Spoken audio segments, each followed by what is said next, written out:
Hello friends, file handling பற்றி பார்க்க போகிறோம். ஜென்ரலாக ஃபைலில் நம்ம டேட்டாஸ்லாம் ஸ்டோர் பண்ணுவோம். அந்த டேட்டாஸை ரிட்ரீவ் பண்ணுறதுக்கும் அந்த டேட்டாஸ்லாம் மேனிப்புலேஷன் பண்ணி அதை அப்டேட் பண்ணுறதுக்கும் இந்த ஃபைல் ஹேண்ட்லிங் ரொம்ப யூஸாக இருக்குது. இதில் என்னென்ன ஃபங்க்ஷன்ஸ் நம்ம கேரி அவுட் பண்ணுவோன்னு பார்த்தீங்கன்னா, creating file, reading file, writing file, updating file, deleting file. அதாவது புதுசாக ஒரு ஃபைலை க்ரியேட் பண்ணிக்கலாம், அந்த ஃபைலை ரீட் பண்ணிக்கலாம், டேட்டாவை ரைட் பண்ணலாம், இருக்கிற டேட்டாவில் நம்ம அப்டேட் பண்ணிக்கலாம். சிமிலராக டேட்டா தேவையில்லாத போது அதை டெலிட் பண்ணிவிட்டு புதுசாக ஓவர் ரைட்டும் நம்ம பண்ணிக்கலாம். இந்த ஃபங்க்ஷன்ஸ்லாம் நம்ம யூஸ் பண்ணிக்கலாம். ஸோ இதுக்கு பைத்தானில் என்னென்ன ஃபங்க்ஷன்ஸ் அவைலபிளாக இருக்குது, அதுக்கு என்னென்ன மோட்ஸ் யூஸ் பண்ணுறாங்க, அதெல்லாம் தான் இந்த வீடியோவில் நம்ம பார்க்க போகிறோம். பொதுவாக க்ரியேட் பண்ணுறோம் அப்படின்னா அந்த ஃபைலை ஆல்ரெடி இருக்குது அப்படின்ற பட்சத்தில் ஃபைல் இருக்குது அப்படின்னு நமக்கு எரர் த்ரோ பண்ணலாம். அப்படி இல்லைன்னா டைரெக்டாக அந்த ஃபைலில் இருக்கிற ஃபைல்லே புதுசாகவும் எழுதலாம். Creating file. இந்த க்ரியேட்டிங் ஃபைல் எப்படி பண்ணுறது அப்படின்றத பார்க்கலாம். இதோட பேசிக் ஃபங்க்ஷன் பார்த்திங்கன்னா ஓப்பன் அப்படின்ற ஃபங்க்ஷனை யூஸ் பண்ணி தான் நம்ம ஜென்ரலாக இதில் ரைட் பண்ணுறதா இருந்தாலும் சரி, ரீட் பண்ணுறதா இருந்தாலும் சரி, அப்பெண்ட் பண்ணுறதா இருந்தாலும் எல்லாமே ஓப்பன் அப்படின்ற ஃபங்க்ஷனை யூஸ் பண்ணி தான் கொடுப்போம். இப்போ ரீடிங் ஆப்ரேஷனா, ரைட்டிங் ஆப்ரேஷனா, அப்டேட்டிங் ஆப்ரேஷனா இதை எப்படி ஸ்பெசிஃபை பண்ணுறோன்னா, இதுக்காக நம்ம ஒரு பெராமீட்டரில் அந்த ஆக்சஸ் மோடை ஸ்பெசிஃபை பண்ணுவோம். ஸோ ஓப்பன் ஃபங்க்ஷன் பார்த்தீங்கன்னா 2 பெராமீட்டர் அதுக்கு தேவைப்படும்.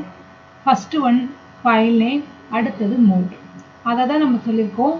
பேசிக் ஃபங்க்ஷன் வந்து ஓப்பன் ஃபங்க்ஷன் டேக்ஸ் 2 parameters. ஒன்று வந்து ஃபைல் நேம் அண்ட் மோட். இதோட சின்டாக்ஸ் பார்த்தீங்கன்னா ஓப்பன் கொடுத்துட்டு இந்த எந்த ஃபைலை நம்ம கொடுக்குறோமோ, அதாவது எந்த ஃபைலை நம்ம க்ரியேட் பண்ணுற நினைக்கிறோமோ அந்த ஃபைலோடைய நேம் கமா அதோட ஆக்சஸ் மோட். இந்த ஃபைலோடைய நேம் கொடுக்கறதுக்கு கோட்ஸில் கொடுக்கணும். அதே போல் ஆக்சஸ் மோடும் பார்த்தீங்கன்னா கோடில் கொடுக்கணும். இந்த இடத்துல நான் எக்ஸ்ன்னு கொடுத்துருக்கேன். இந்த எக்ஸ் எதை டினோட் பண்ணுதுன்னா, நான் ஒரு ஃபைலை க்ரியேட் பண்ண போகிறேன் அப்படின்றத டினோட் பண்ணுது. இதில் 4 டிஃப்ரெண்ட் மோடு இருக்குது. இப்போ நம்ம basic functions of the file handling பார்த்தோம் இல்லையா, அந்த க்ரியேட்டிங், ரீடிங், அப்டேட்டிங், டெலிட்டிங் அதுக்குண்டான மோட்ஸ் எல்லாம் இந்த இடத்துல கொடுத்துக்கலாம். ஓகேங்களா? 4 டிஃப்ரெண்ட் மோட்ஸ் அப்படின்னு நம்ம ஸ்பெசிஃபை பண்ணுறோம். ஒரு ஃபைல் நம்ம ஓப்பன் பண்ணி ஆப்ரேஷன்ஸ் கேரி அவுட் பண்ணுறோன்னா கடைசியில் க்ளோஸ் அப்படின்ற ஃபங்க்ஷன் நம்ம யூஸ் பண்ணோம். It is use to close the file after usage.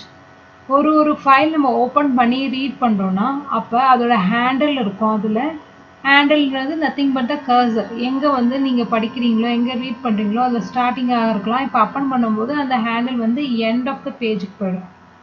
ஓகேங்களா? அப்படி இருக்கும்போது சில ரிசோர்ஸஸ்லாம் இன்வால்வ் ஆகும் ஓப்பன் பண்ணி ஃபைலோட ஆக்ஷன்ஸ் பெர்ஃபார்ம் பண்ணுறதுக்கு. அப்போ க்ளோஸ் அப்படின்ற ஃபங்க்ஷன் யூஸ் பண்ணும்போது அந்த யூஸ் பண்ண ரிசோர்ஸஸ் எல்லாமே ரிலீவ் ஆகிடும். அதுக்காக தான் இந்த க்ளோஸ் ஃபங்க்ஷன் யூஸ் பண்ணுறோம். ஓகேங்களா? இதுக்கான எக்ஸாம்பிள் நம்ம பார்க்கலாம். பைத்தானோடைய ஐடியலைக்கு போய்க்கலாம். இது இன்ட்ராக்டிவ் மோடில் இருக்குது. நம்ம ஸ்கிரிப்ட் மோட் ஓப்பன் பண்ணிக்கலாம். ஒரு நியூ ஃபைல் கொடுத்துட்டு அந்த ஃபைலை நான் சேவ் பண்ணிக்கிறேன். create.py கொடுத்துக்கிறேன். இந்த இடத்துல f is equal to open. நம்ம எக்ஸாம்பிள் கொடுத்துல ஃபைல் நேமே கொடுத்துக்கலாம். hello.txt x. ஸோ இந்த ஃபைல்ஸ் இந்த ஃபோல்டருக்குள்ளே நான் சேவ் பண்ண ஃபைல் இருக்குது. நான் எக்ஸிக்யூட் பண்ணும்போது இதே ஃபோல்டரில் எனக்கு க்ரியேட் ஆகும். ஏன்னா நான் எந்த வித பாத்தும் ஸ்பெசிஃபை பண்ணாத காரணத்தால் இந்த ஃபோல்டருக்குள்ளேயே எனக்கு நான் க்ரியேட் பண்ண வேண்டிய ஃபைல் வந்து க்ரியேட் ஆகும். சேவ் பண்ணிவிட்டு எக்ஸிக்யூட் பண்ணுறேன். ஸோ இப்போ நம்ம ஃபோல்டரை செக் பண்ணி பார்க்கலாம். பாருங்கள், இந்த இடத்துல hello.txt அப்படின்ற ஃபைல் க்ரியேட் ஆகிருக்கு. இந்த இடத்துல நம்ம பார்த்து கொடுக்காம டைரெக்டாக வெறும் ஃபைல் நேம் கொடுத்ததுனால என்னுடைய ஃபைல் எங்கே ரிசைட் ஆகிருக்கோ அதே இடத்துல தான் நான் கொடுத்துருக்க hello.txt ஃபைல் கிரியேட் ஆகும். இப்போ நான் சேவ் பண்ணிவிட்டு மறுபடியும் ரன் பண்ணுறேன். பாருங்கள், ஆல்ரெடி ஃபைல் இருக்குது. இப்போ நான் எக்ஸிக்யூட் பண்ணும்போது என்ன வருதுன்னா எரர் வருது. ட்ரேஸ் பேக் கொடுத்துட்டு line 2 கொடுத்து ஃபைல் எக்ஸிஸ்ட் hello.txt எரர் அப்படி காமிக்குது. ஸோ நம்ம ஃபஸ்ட் டைம் மட்டும்தான் க்ரியேட் பண்ண முடியும். அடுத்த தடவை நம்ம க்ரியேட் பண்ணோம்னா இருக்கிற ஃபைல் நேம் தான் நமக்கு எரர் அடிக்கும். புதுசாக வேறு ஒரு நேம் தரா மாதிரி இருக்கும்.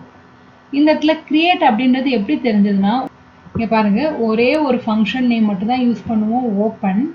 அந்த ஓப்பனில் இந்த மோடு இருக்கு இல்லையா, அந்த மோடு என்ன கொடுக்குறோமோ அதை பேஸ் பண்ணி தான் அது கிரியேட்டா, ரீடா, ரைட்டா, அப்பண்டா அப்படின்ற ஆப்ரேஷனை இந்த இன்டர்பிரட்டர் தெரிஞ்சுக்கும். அதனால் மோடு நம்ம கரெக்டாக சூஸ் பண்ணி கொடுக்கணும். ஆக்சஸ் மோட் பற்றி அடுத்த வீடியோவில் பார்க்கலாம். தேங்க்யூ.